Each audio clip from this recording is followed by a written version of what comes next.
En 8 Magazine hoy vamos a hablar de arte y de su relación con la psicología, también con la enfermedad mental y con la mente en un montón de aspectos. En este tema tan interesante pero tan complicado a la vez nos va a guiar, como es habitual, nuestro psicólogo de cabecera, el doctor en psicología Fernando Pérez del Río. Fernando, ¿cómo estás? Buenas noches. Muy bien, buenas noches, Eneca. Este es un tema que te gusta especialmente. Pues sí, la verdad es que sí, me toca. Como hay algunos temas que tocan más a uno mismo, pues este me gusta mucho. Te toca como psicólogo y como artista también. Bueno. Porque Fernando, además de psicólogo, es un gran artista. Lo que no quiere decir que vayamos a analizar su perfil, ni mucho menos. No, Fernando, claro. Vamos a hablar de este tema, lo avanzamos la semana pasada, sí, a raíz de una exposición que se puede ver estos días en la capital, en la sala de exposiciones del Teatro Principal.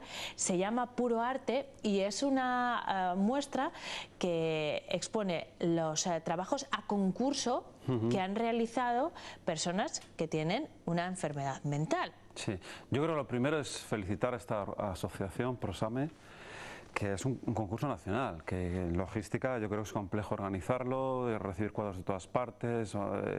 Bueno, tengo el honor de que me han escogido como jurado y me lo paso muy bien y es lo mejor, que decir, lo más fácil, ir y opinar y irte, no organizar nada. Y nos sirve de excusa para este programa y hablar de este tema. Yo me gustaría destacar esta exposición y animar a la gente a que vaya, ¿verdad? Eso es, y que visite y que vea. Que la enfermedad mental yo creo que es algo muy específico en el arte, les ayuda mucho, es muy positivo para ellos y la verdad es que es un estilo muy propio y sorprendente, ¿no? Y que... Pues vamos a empezar por ahí. Hay terapias basadas en el arte, sí, para la recuperación de personas que tienen algunas enfermedades mentales. ¿Cómo funcionan esas terapias? ¿En qué consiste? Bueno, quiero decir que en una enfermedad mental le cuesta mucho explicar lo que siente, lo que sufre, que se explicar un delirio, no se va explicando por la calle. Entonces, tener esas válvulas, Freud lo decía que podían ser como una sublimación, ¿no? Otros autores lo llaman de diferentes tipos, pero sin duda alguna hay una carrera en neuroterapia ocupacional que lo trabaja muy bien. Pero sin duda alguna tener esos espacios de creación, de poder expresar lo que uno siente es fundamental en este caso en las personas que padecen estas dificultades, estos problemas, ¿no? Y es un estilo muy propio, muy original, con mucho color. Si están poniendo ahora imágenes, me gusta que... sí, las imágenes que estamos viendo, sí, son de algunas de las obras que forman parte, sí, de esa exposición. Usan mucho colorido, los ojos muy grandes, mucho expresionismo. Después, bueno, esta es la que ganó precisamente, ¿no? Porque es una obra, y además de Burgos, de Fuente de Bermeja, porque es la vida de 25 personas con enfermedad mental. A mí me fascinó esta obra, ¿no? Es una obra colectiva en la que, sí, han participado 25 personas, cada una de esas rayas es una línea de vida. Sí. Y la lectura que hace cada protagonista de su sí, vida es maravillosa. Entonces, si hay una etapa negra, quiere decir que por ejemplo, pasa una crisis. Entonces, cuando empiezan es blanco y ahora, como están tratándose, pues son más colores más positivos, etcétera, etcétera. Bueno, esto en cuanto a la exposición y al uso del arte como terapia para trastornos del tipo que sea. También nos sirve para gestión de emociones, también con los más pequeños, no hace falta tener una enfermedad, sí, mental grave, en, sí, fin. El arte siempre se ha usado en psicología, ahora quizás está un poco menos en desuso, pero siempre ha habido técnicas proyectivas en niños, el dibujo de la familia, el árbol, el test de Rorschach en el psicoanálisis, porque al final proyectamos lo que somos, lo que sentimos y el momento en que vivimos, ¿no?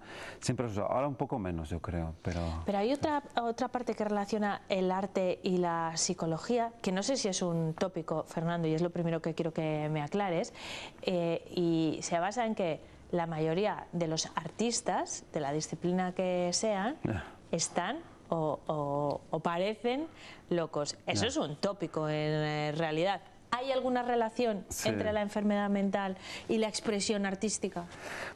Bueno, es un tema muy complejo, pero o sea, no hay causalidad, pero sí que es cierto que en el colectivo de artistas, si hacemos una diferencia con una población que no es artista, sí que hay algunos indicadores de más psicopatología. No quiere decir que si conocemos un amigo que pinte tenga problemas, esto no es esta causalidad, ¿no? Pero si entendemos que el arte es una canalización de expresiones que uno lo necesita para algo, bueno, pues puede ser más propenso a un tipo de personas, ¿no? Hombre, yo creo que sí que hay casos muy conocidos. Por ejemplo, ese me acuerdo yo del profesor de Bellas Artes que decía, hacedme un trabajo de un artista y por favor que no sea Van Gogh. O sea, es que, claro, todos vamos a Van Gogh, a la oreja, a la esquizofrénica, que sí, perceptivamente ve diferente y por eso piensa así. Entonces lo tenemos como muy arraigado, el artista problemático. Pero realmente hay muchísimos escritores, premios Nobel, abundantísima literatura que te dice que para crear tienes que estar a gusto en la vida. Tienes que tener una vida normal, como Kant, que sabías hasta qué hora iba a pasear, y entonces en ese ritmo y en esa tranquilidad uno puede crear. De hecho, cuando uno tiene brotes, cuando tiene depresión, cuando tiene esas fases agudas de la enfermedad, no crea, ¿no? Eso siempre vamos, hay bastante evidencia, o cuando uno está, o cuando consume muchas drogas y tal, no funciona, es algo que no funciona, ¿no? Sin embargo, hay partes de la historia del arte que sí nos explican los estados de ánimo de los artistas. Claro. Por ejemplo, Fernando me ha hablado de las pinturas negras de Goya como un ejemplo de un estado de ánimo y de un contexto también, ¿no? Que acompaña al artista, que no es necesariamente una enfermedad mental. Bueno, una depresión o una situación de ansiedad sí puede ser una enfermedad mental, ¿no? Pero no una esquizofrenia, como en el caso de Van Gogh, por ejemplo, que la acompañó durante toda su vida. Claro, la historia es si se puede crear o no en distintas fases, etcétera, etcétera. Bueno, pues en este caso, quiero decir, un estado anímico se refleja en una obra de arte y pues un ejemplo bonito. Yo creo que Goya se estaba quedando sordo, le estaban llamando afrancesado, encima los de su propio país le culpaban, había una guerra y bueno, pues estaba triste el hombre y pintaba estas cosas, ¿no? Maravillosas.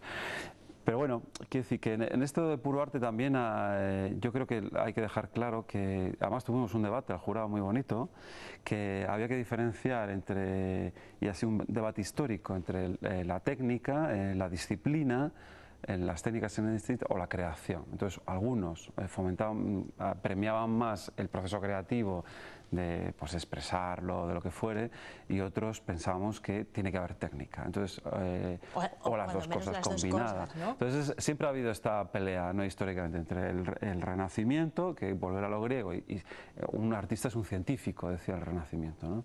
O el Romanticismo, que a partir de ahí uno empieza a hacer lo que le da gana, mi inconsciente, como es mi inconsciente, reflejo mi inconsciente, es arte, pero también el tuyo y el suyo. Entonces pierde sentido, ¿no? Es como, al final llegamos a Duchamp, ¿no? Que pone el orinal, ¿no?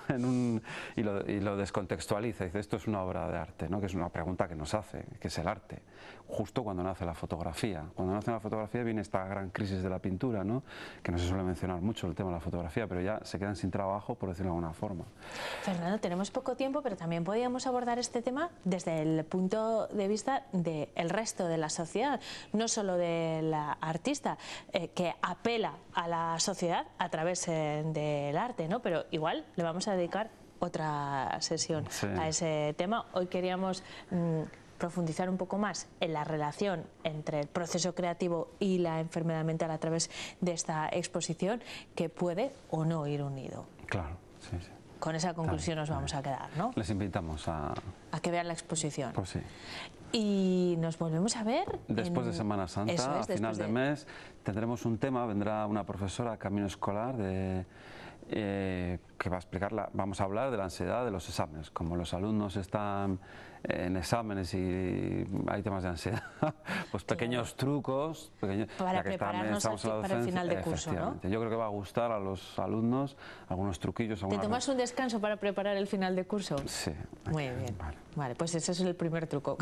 Tómese un descanso, no de nosotros porque estaremos aquí, pero a Fernando sí le vamos a dejar que descanse un par de semanas.